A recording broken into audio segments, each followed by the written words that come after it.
Well, hey everyone, thanks for joining us today for our next episode of Mixed Messages with Jeff Bogue. Again, my name is Joe Caruso. I'll be your host for this episode, and we're jumping right into mixed messages. From all of our news sources to comedians, friends to advertisements, seems everyone's got an idea on how we should think, how we should live our lives, how do we make our decisions, and it seems like even experts are always disagreeing. So how do we cut through the noise?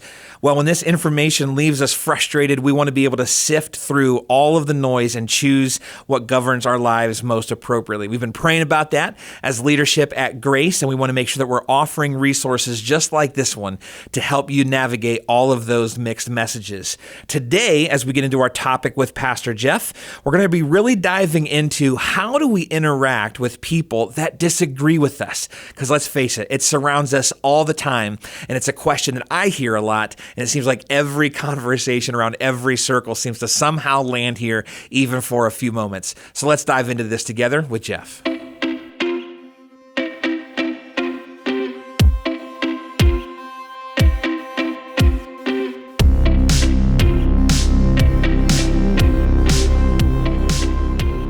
Well, Jeff, now we've talked a lot about what it means to be at least generally salt and light in our community, like how to support each other and build these resources and relationships, stuff like that.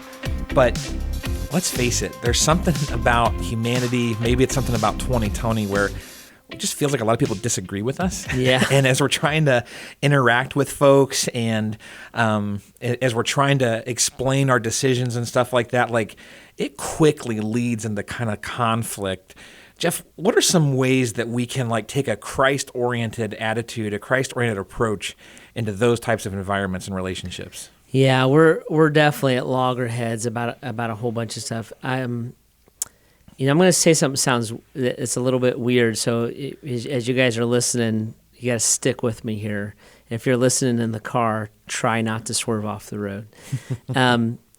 So this is what I would say. I've been studying Jesus and his teachings. We've been talking about this at church on the weekends a lot. If you're listening to this podcast, even whenever you listen to it, there's an old series that'll be up on our website called Stops Along the Way. And we were looking at just how Jesus taught his disciples. And I just recently I was looking at this pattern that Jesus laid out in his disciples. And I was bringing it out of the book of Mark. So Mark chapter 9, Mark chapter 10. So 4 times in 2 chapters, Jesus says to his disciples, I'm going to go to Jerusalem, I'm going to suffer, and I'm going to die. I'm going to suffer, I'm going to die. And then what's fascinating me about this pattern is he says, number one, first time he goes, I'm going to suffer, I'm going to die. And my disciples deny themselves, take up their cross, follow me, and lose their life.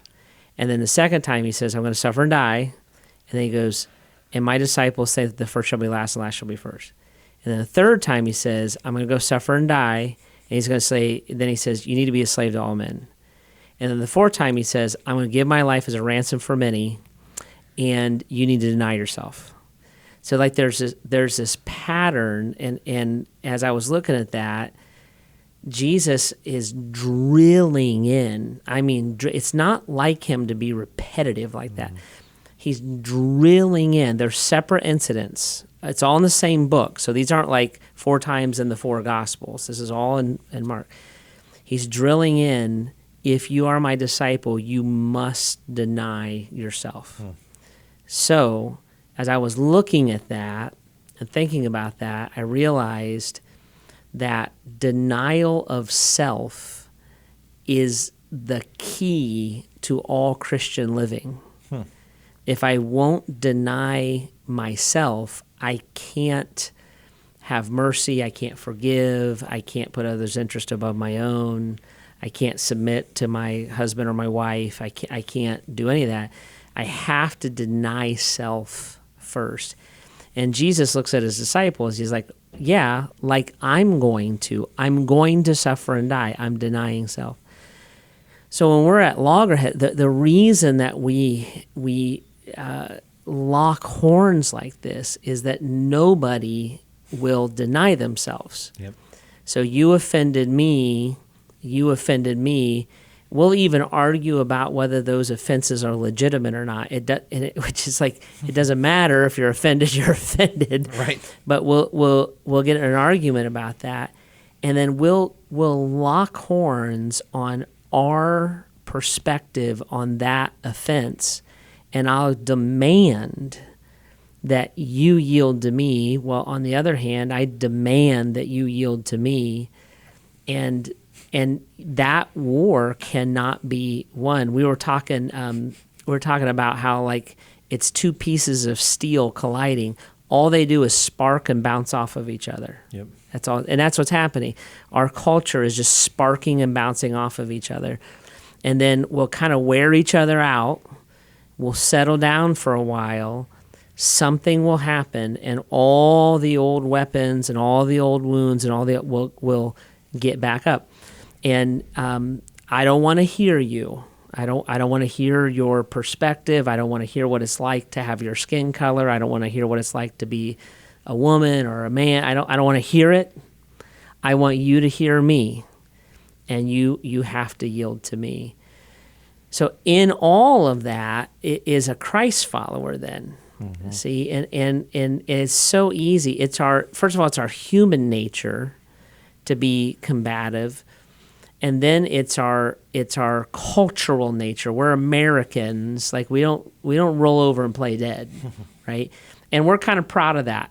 I am, at least. I'm like, you want to fight? I'm an American. I'll fight you. Kind of thing. Like, it's our nature to stand up for ourselves.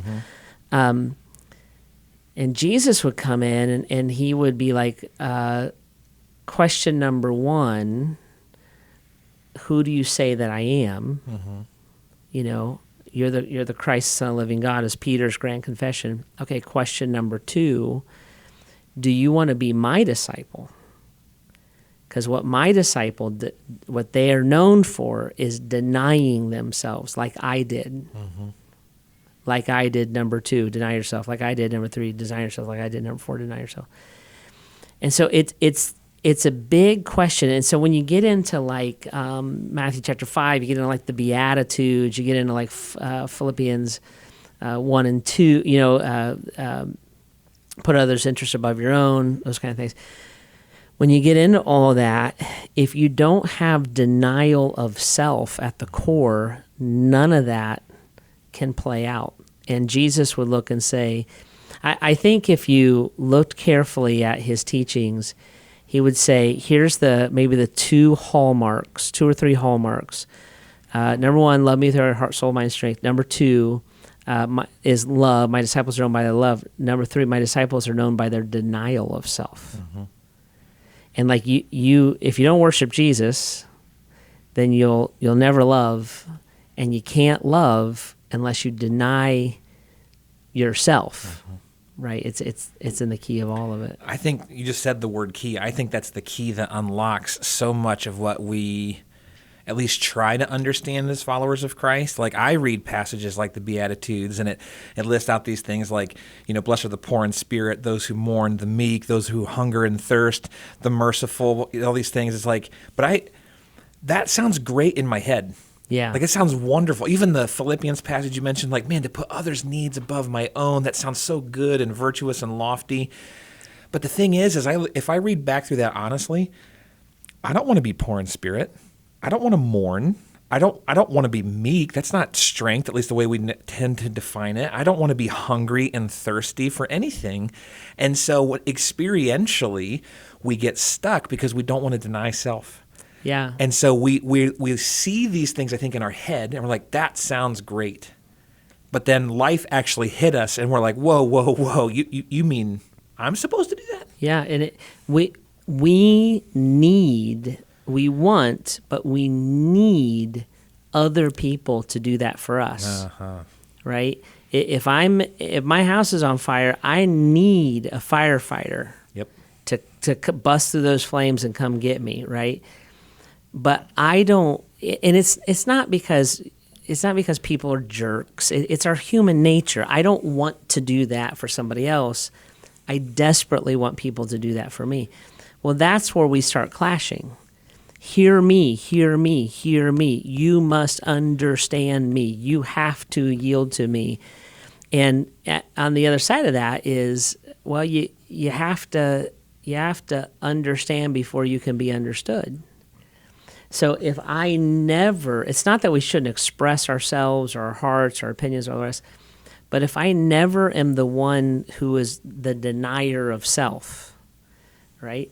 There's no way, we were just talking, what's that show you're watching, the 13th? Yeah, the 13th. Yeah, it's a documentary on Netflix that talks about what life was like after the 13th Amendment was signed into being. Yeah.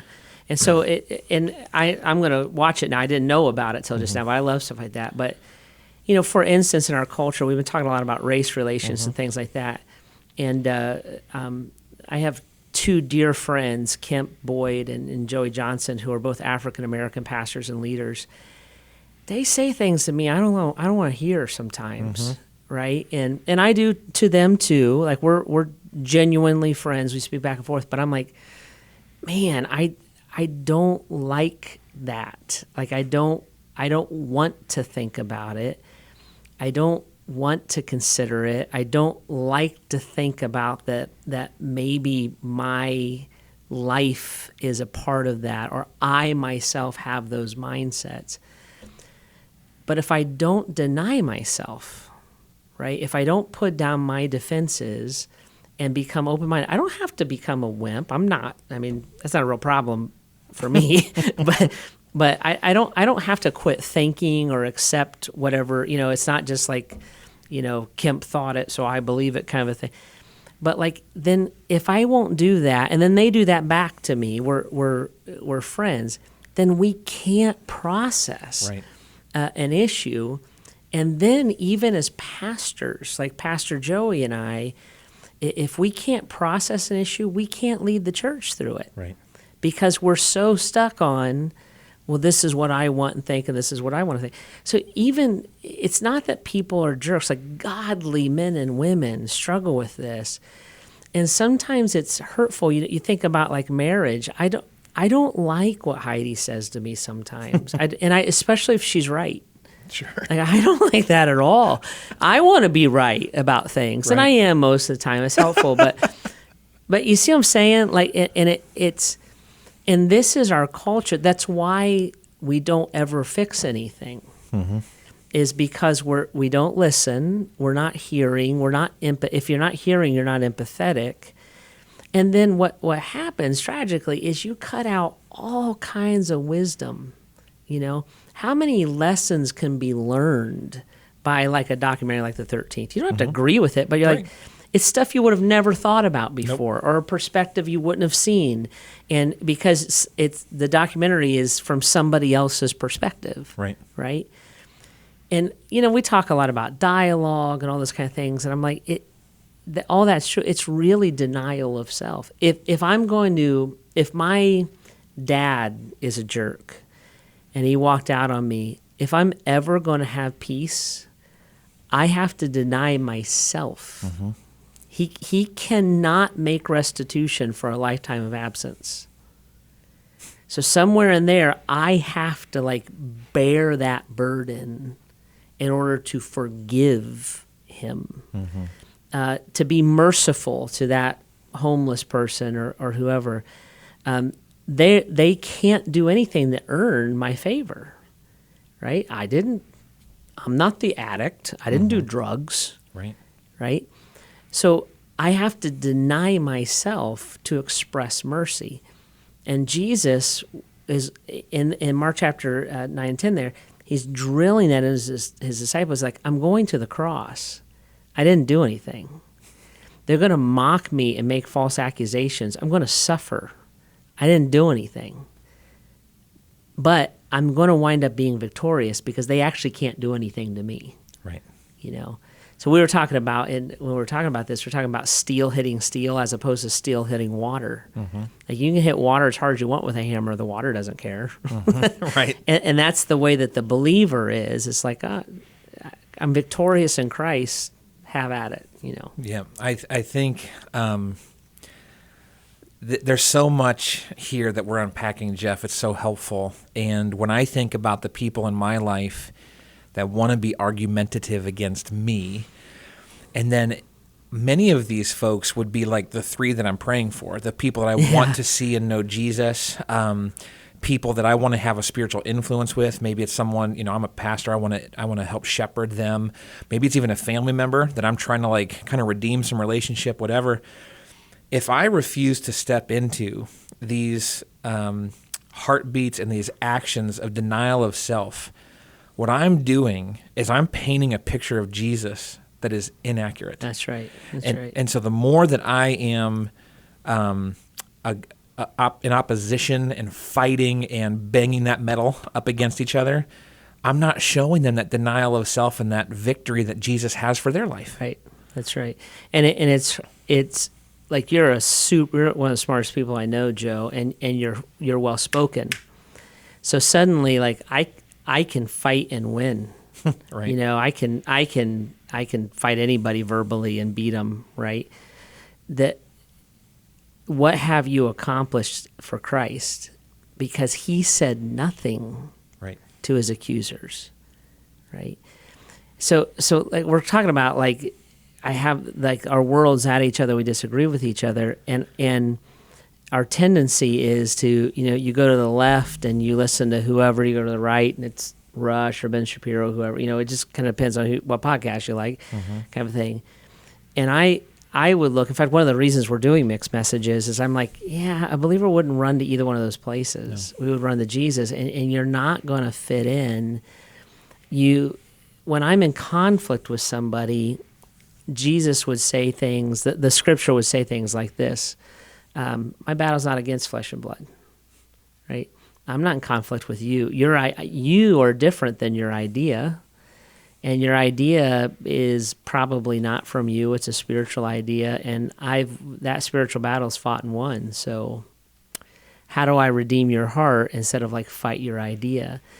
And this isn't lay down and be a doormat, and it's not the lack of engagement, But I like to say when a conversation turns into a combat, that's when you drop it. Right. Like we've gotten the value out of it. Yep. And for the believer, I'm trying to be an ambassador as if Christ himself is speaking through me. And you did not see Jesus go toe-to-toe with people and prove them wrong, mic drop and walk away. It wasn't his way. He was like bigger than that. Right. He was above it. I always am fascinated, and all the things that we're going through they pale in comparison to Jesus dying on the cross, but I'm fascinated by the words that he says when he's being spit at, beaten, tortured, mocked, that forgive them, Father, they don't know what they're doing. Yeah, they don't know what they're doing. And so some of these arguments, some of this opposition that comes our way, sometimes it's just we have to take it to the Lord and say, they don't get it. And it's not out of like, boy, they're stupid. It's out of compassion. Yeah. Like, Lord, they don't understand. Well, if you really want to blow your mind and take an Advil, okay? I'm in. Not forgive them, Father, they don't know what they're doing. What they were really doing is causing Jesus to be victorious. Yep. Right? So it's beyond like they're, like you said, it's not like, oh, they're dumb, God, just forgive them. We could go on and on about this, but like if you press into that, he's winning. Every time the whip hits his back, he's one step closer to winning. Every time the hammer drives the nail, he's one step closer to victory. So what they think they're doing is defeating him. It's what Satan himself thought. What Jesus knew they were doing was making him victorious. Yeah. So forgive them, Father. They're being used by me, used by you to accomplish the plan. So don't hold that against them. Is almost the tone there, right? And for the believer, this is the idea of the steel hitting the water. The water just goes on with what it's doing. Go beat a river with a hammer as long as you want. It just keeps flowing. Yep.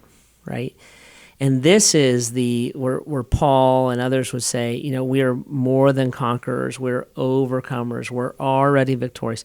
That stuff isn't positive speak to tell me that I can have my best life now. That stuff is reassurance that every proverbial whip that hits our back is a stripe of victory, not defeat. That's why we're blessed when we're persecuted. See, it's why the kingdom of God, that's why we count trials as joy. That's all right there on the cross. If you want to see the most complete picture of Jesus, look at him on the cross. Yeah.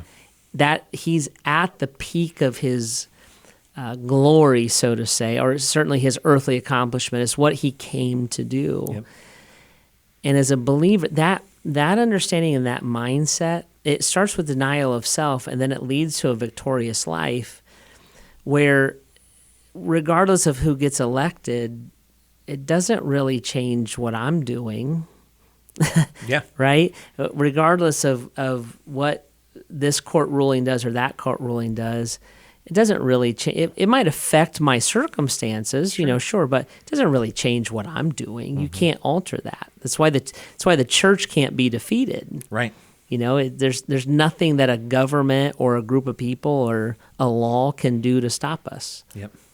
I'm so fascinated by this concept because not only does taking this mindset and this positioning of our heart help us navigate these combative relationships, whether it's in the moment or it's a year from now or 5 years from now, it actually points them to the real Jesus. Yeah, yeah. And so this is not simply how do we navigate the school season of 2020, or how do we navigate COVID in 2020, or how do we navigate racial tension in 2020?